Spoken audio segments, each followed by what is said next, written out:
लोकसभा चुनाव 2024 के लिए भारतीय जनता पार्टी ने अपने 195 उम्मीदवारों की लिस्ट आज जारी कर दी है और इन 195 उम्मीदवारों में छत्तीसगढ़ के भी 11 उम्मीदवार शामिल हैं और 11 उम्मीदवारों के नाम काफी आश्चर्यजनक है। और इस आश्चर्यजनक नामों पर क्यों चुना गया, इसकी समीक्षा करने के लिए हमारे साथ वरिष्ठ पत्रकार आशीष तिवारी जी हैं। आशीष तिवारी जी, मैं आपका बहुत स्वागत करता हूं हमारे शो में। और सबसे पहला नाम रायपुर से बृजमोहन अग्रवाल का है। आखिर क्यों बृजमोहन अग्रवाल को मौका दिया गया है रायपुर से? देखिए, बृजमोहन अग्रवाल जो है छत्तीसगढ़ की राजनीति के सबसे कद्दावर नेताओं में शामिल हैं और लगातार वो 9 बार से विधानसभा चुनाव जीतते आए हैं। अभी उनके पास सरकार में बहुत महत्वपूर्ण भूमिका है। ऐसे में ये जो आपने कहा कि आश्चर्यजनक नाम कि आखिर बृजमोहन जी के लिए क्या भूमिका भाजपा देख रही है, क्योंकि ऐसा माना जा रहा था कि अब वो 5 साल छत्तीसगढ़ सरकार के सबसे महत्वपूर्ण मंत्री के तौर पर अपनी पारी खेलेंगे। और जैसे कि जाना जाता है कि छोटे से छोटे विभाग को बड़ा बनाने के लिए जाने जाते थे, जैसे कि उनके आते ही संस्कृति, धर्म, न्याय जैसे विभाग ऐसा लगने लगे थे कि सबसे बड़े विभाग हैं। और उन्होंने अभी हाल ही में राजीव कुंभ जैसे बड़े हाई प्रोफाइल तरीके से जिस तरह से वो कार्यक्रम कराया, इससे समझ में आता था कि बृजमोहन अग्रवाल कैसे छोटी चीज़ों को बड़ा बनाना जानते हैं। विधानसभा चुनाव में वो लगभग 70,000 वोटों से चुनाव जीत कर आते हैं, एक रिकॉर्ड बनाते हैं सबसे ज़्यादा वोट से जीतने वाले उम्मीदवार बनकर। ऐसे में बृजमोहन अग्रवाल क्या अब केंद्र में अपना जादू भी खेलेंगे, किस तरह से वो रायपुर लोकसभा चुनाव को साधते हैं, ये देखने वाली बात होगी। गौरव, वही राजनांदगांव से संतोष पांडे का नाम आया है, क्योंकि राजनांदगांव लोकसभा जो सीट है उसमें मात्र 3 सीटें भाजपा ने जीती है, बाकी सारी सीटों पर कांग्रेस का कब्जा रहा है। तो क्या ऐसी स्थिति में भी संतोष पांडे को वापस मौका देना या भाजपा का सही निर्णय होगा या गलत निर्णय हो सकता है? देखिए, इस पूरी 11 सीट में सिर्फ 2 नाम ऐसे हैं जिन्हें रिटेन किया है भाजपा ने।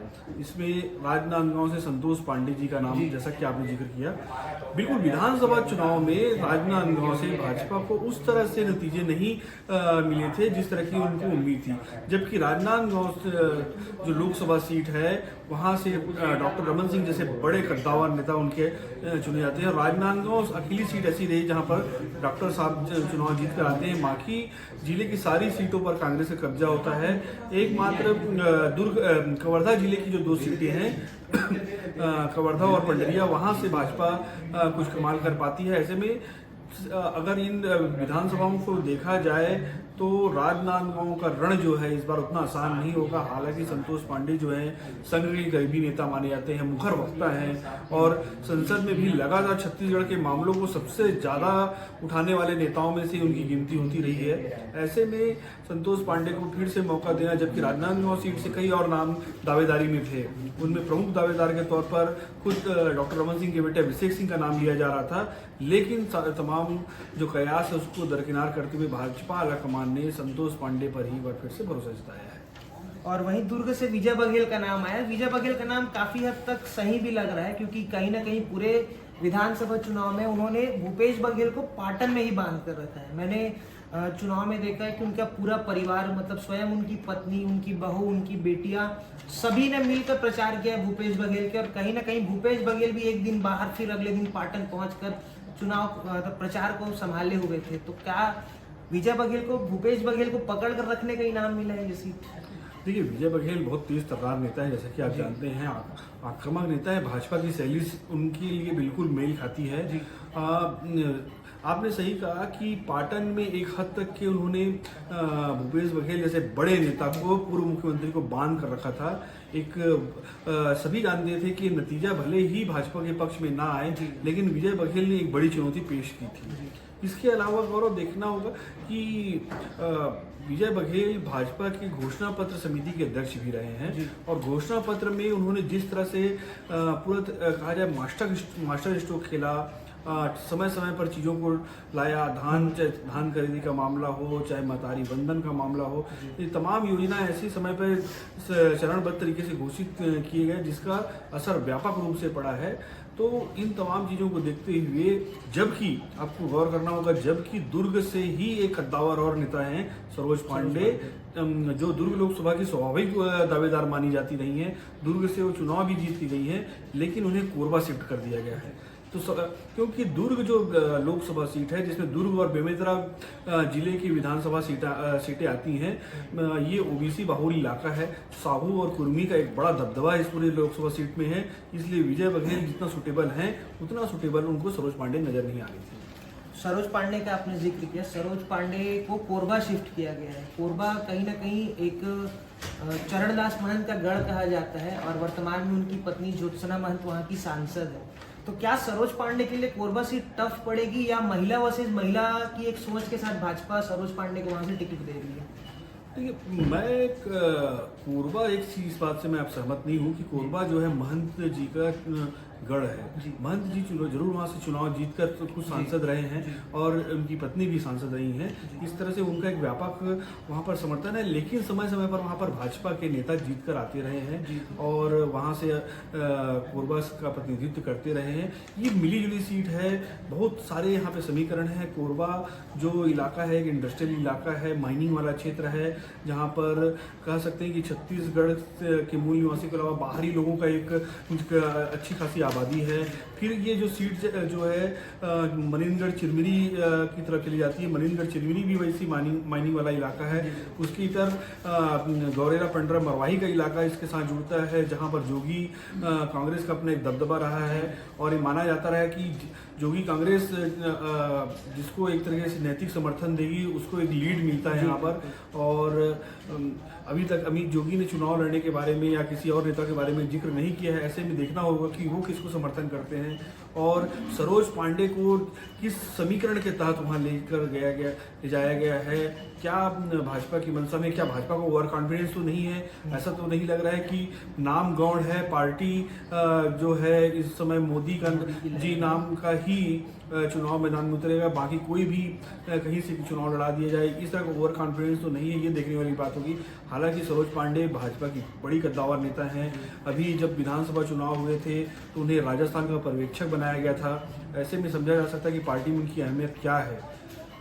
इन तमाम परिस्थितियों के बीच उन्हें कोरबा भेजना भाजपा को कौन सा स्ट्रोक है, कौन सा समीकरण है, ये समझने वाली बात होगी। बिल्कुल, वो एक बड़ा आश्चर्यजनक सवाल है, क्योंकि अगर एक सटी हुई सीट रहती तो आदमी ये सोचता है कि हाँ सटी हुई सीट है तो कहीं ना कहीं भी एक प्रभाविता होगी। अलग संभाग है, अलग दिशाएं हैं, फिर भी उन्हें एक मौका दिया गया। जबकि वहां पूर्व में भी एक ब्राह्मण चेहरे को मौका दिया गया था जो कि करारी हारी थी। जब पूरे देश में मोदी की लहर, तो फिर भी कोरबा सीट को भाजपा ने वहां पे हारा था। पर सरोज पांडे को शायद एक उम्मीद है कि वो प्रदेश स्तर की नेता, इस कारण उन्हें शायद भेजा गया होगा। अगला नाम बिलासपुर से तोखन साहू का आ रहा है। तोखन साहू पूर्व में लोधी के विधायक भी रहे हैं और ये माना जा रहा है कि तोखन साहू को अरुण साहू के करीबी होने का लाभ मिला है। इस पर आप क्या कहना चाहते हैं? देखिए, करीबी का तो मुझे नहीं लगता, क्योंकि लोकसभा चुनाव है और यहाँ पर एक एक सीट पर चर्चा हुई है। एक एक सीट में जो नाम है वो प्रधानमंत्री मोदी के और अमित शाह के नज़रों से गुजरने के बाद ही तय हुए हैं। ऐसे में मुझे नहीं लगता कि तोखन साहू को सिर्फ इसलिए अवॉर्डेड किया गया है कि वो तो अरुण साहू के करीबी हैं।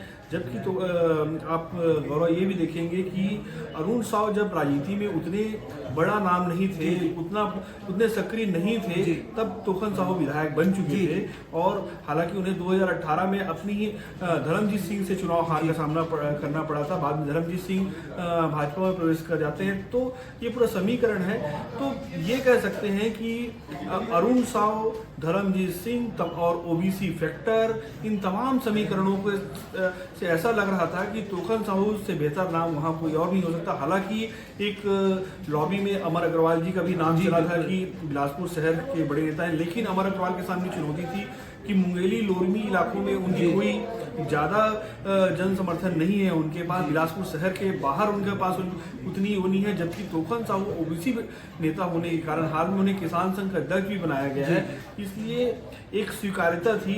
और मैं अरुण साहू से इधर मैं कहूँगा कि रमन सिंह की भी एक फेवरेट नेताओं में मतलब नामों में वो हो सकते हैं। तो सचिव थे उनके। हाँ बिल्कुल, तो हो सकता है अगर वहाँ से राय ली गई हो तो भी वहाँ से तोखन साहू एक ऐसा नाम कह सकते हैं जो किसी भी गुट में शामिल नहीं है और निर्विवादित रूप से सभी गुट का समर्थन उन्हें प्राप्त होता है। जी, सरगुजा संभाग चलते हैं। सरगुजा संभाग भारतीय जनता पार्टी ने 2023 के विधानसभा में सबसे बेहतरीन प्रदर्शन सरगुजा में किया। पूर्व उप मुख्यमंत्री टीएस बाबा भी वहां से चुनाव हार गए। तो सरगुजा में उन्होंने इस बार चिंतामणि महाराज को टिकट दिया है। चिंतामणि महाराज पूर्व में कांग्रेस में थे, संत गुरु गाहिरा के पुत्र हैं।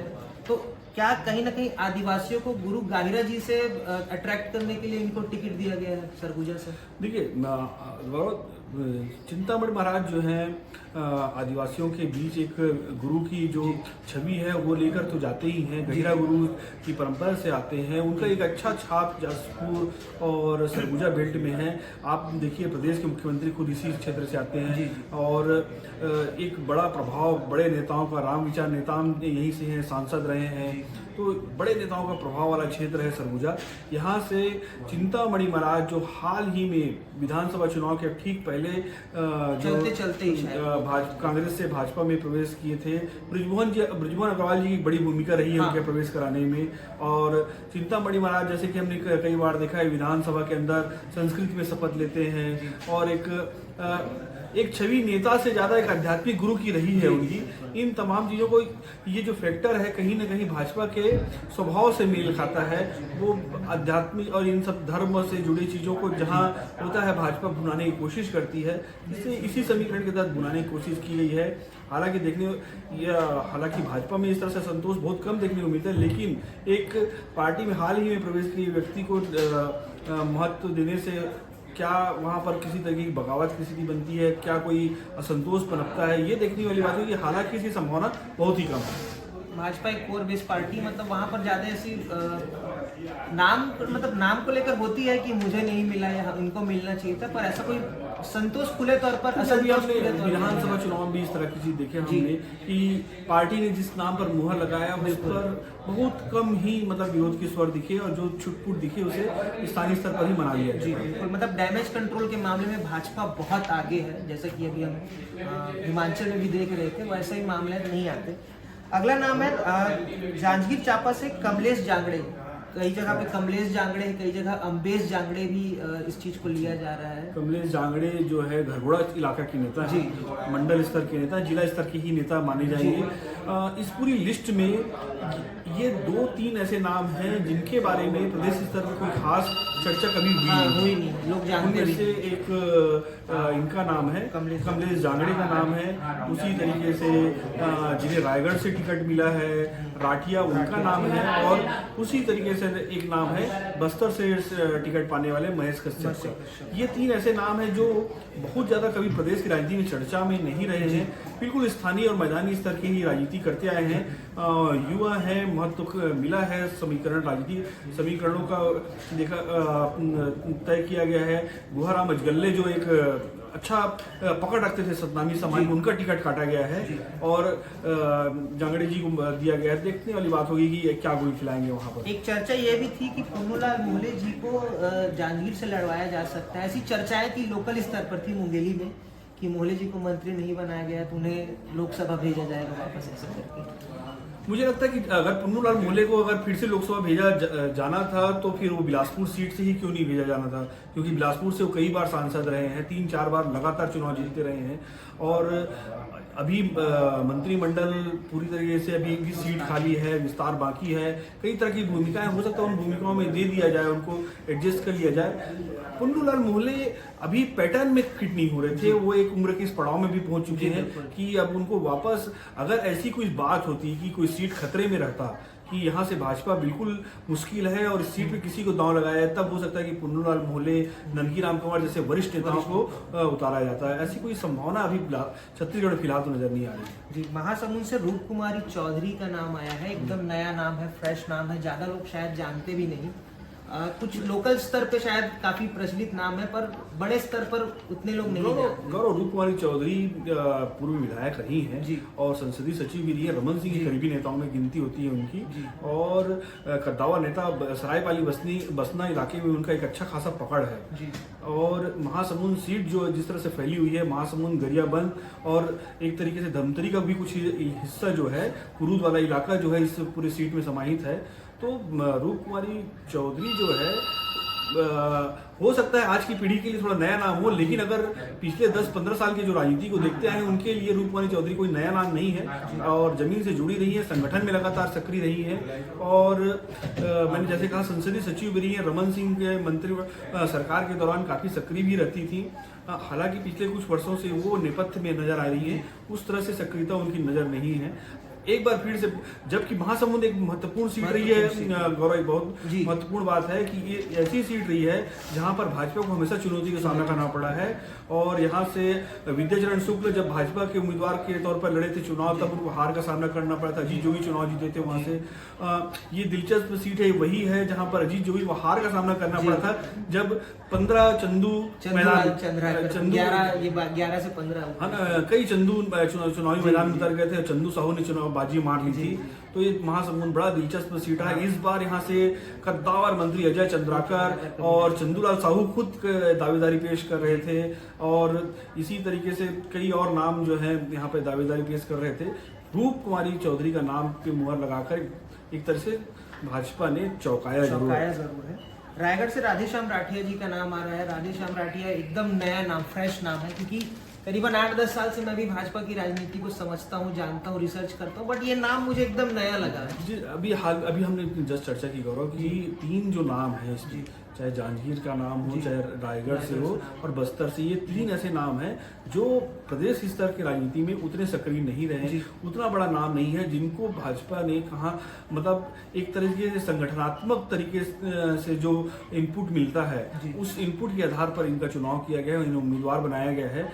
मैदान बाकी पार्टी के बाहर ये उतने बड़े नेताओं के तौर पर अभी अपनी पहचान नहीं बना पाए हैं। सर अगला नाम है बस्तर से महेश कश्यप का आया है। कई लोग ये कह रहे हैं कि ये केदार कश्यप या मतलब केदार कश्यप के भाई है, ऐसे करके लोगों के मन में चर्चाएं हैं। कुछ लोगों ने मुझे मैसेज भी किया था कि ये वही है क्या, ऐसे करके। इस पर सर आप कुछ सफाई दे दीजिए, क्लियरिटी क्या है? नहीं, महेश कश्यप परिवार से क्या रिश्तेदारी है मुझे इस बारे में कुछ ज़्यादा पता नहीं है। मुझे ये मालूम जरूर है कि वो मंडल स्तर के नेता हैं। मंडल भाजपा का जो सबसे पहला पैदान होता है मंडल, भाजपा के जो स्ट्रक्चर को समझने वाले लोग हैं वो जानते हैं कि मंडल से उनका स्ट्रक्चर स्टार्ट होता है और सीधे मंडल से सीधे लोकसभा सीट टिकट मिलना है बड़ा आश्चर्यजनक बात है। ऐसे बहुत कम देखा गया है कि किसी मंडल के कार्यकर्ता को लोकसभा के लिए लड़ाया जाए। अक्सर हम देखते आए कि मंडल स्तर के नेता को जनपद चुनाव लड़ाया जाता है या जिला स्तर के कोई चुनाव लड़ाए जाते हैं, लोकसभा चुनाव में उतारा गया है, बड़ी बात है। और बस्तर सीट बहुत महत्वपूर्ण सीट है। पिछले चुनाव में भाजपा को यहाँ हार का सामना करना पड़ा था और ये फैली हुई सीट है, नक्सल प्रभावित इलाके हैं, यहाँ पर कई जिले समाहित हैं। वहां पर एक युवा चेहरे को मौका देकर भाजपा ने जरूर अपना एक बड़ा दांव खेला है। जी। अगला कांकेर से भोजराज नाथ का नाम है। पूर्व विधायक भी रह चुके हैं रमन सरकार में और कहीं ना कहीं कुछ वर्षों से हाशिए पर थे। आज पुनः इन्हें मौका दिया गया लोकसभा भेजने के लिए। जी, कांकेर लोकसभा सीट से भी कई बड़े दिग्गज नाम लाइन में थे जो वर्तमान सांसद हैं। उसके अलावा विक्रम उसेंडी वहां पर दावेदार थे। भोजराज नाग जो है गौरव, आज से 7-8 साल पहले छत्तीसगढ़ में एक अंतागढ़ उपचुनाव हुआ था, जिसके बारे में विक्रम उसेंडी ने जब वो सीट छोड़ी थी अंतागढ़ से, वो जब कांकेर से लोकसभा चुनाव जीते थे तब अंतागढ़ में उपचुनाव हुआ था। अंतागढ़ उपचुनाव में भोजराज नाग को भाजपा ने प्रत्याशी बनाया था और पहली बार उनका नाम उसमें सुर्खियों में आया था जब उनके विरोध में चुनाव लड़ रहे कांग्रेस प्रत्याशी ने इन समय में अपना नाम वापस लेकर सबको चौंका दिया था और एक तरह से भोजराज नाग को वॉक ओवर मिल गया था। छत्तीसगढ़ इतिहास में पहली बार ऐसा हुआ कि किसी भाजपा के या किसी मुख्य पार्टी के प्रत्याशी को वॉक ओवर मिल गया। तो भोजराज नाग उन उम्मीदवारों में थे। उसके बाद वो चुनाव जीत के विधायक बने। उसके बाद चुनाव हार कर वो एक प्रकार से नेपथ्य में चले गए थे। एक बार फिर से उन्हें महरा समाज का प्रतिनिधित्व करते हैं उनको वापस लाया गया है और कांकेर सीट भाजपा के लिए काफी सुरक्षित सीट मानी जाती रही है। छत्तीसगढ़ बनने के बाद ये ऐसी सीट है जो कभी भी कांग्रेस के कब्जे में नहीं गई है, लगातार भाजपा से जीतती रही है। इसलिए भाजपा ने अपने सुरक्षित सीट पर एक दांव भोजराज नाग का चल दिया है। तो इसी प्रकार हमने छत्तीसगढ़ के 11 सीटों के जो प्रत्याशी हैं उनके नामों का विश्लेषण किया और इन्हें किस आधार पर दिया गया टिकट, इसको लेकर हमने हमारे वरिष्ठ पत्रकार आशीष तिवारी जी से चर्चा की। ऐसे ही खास खबरों के लिए जुड़े रहिए एशियन न्यूज भारत पर।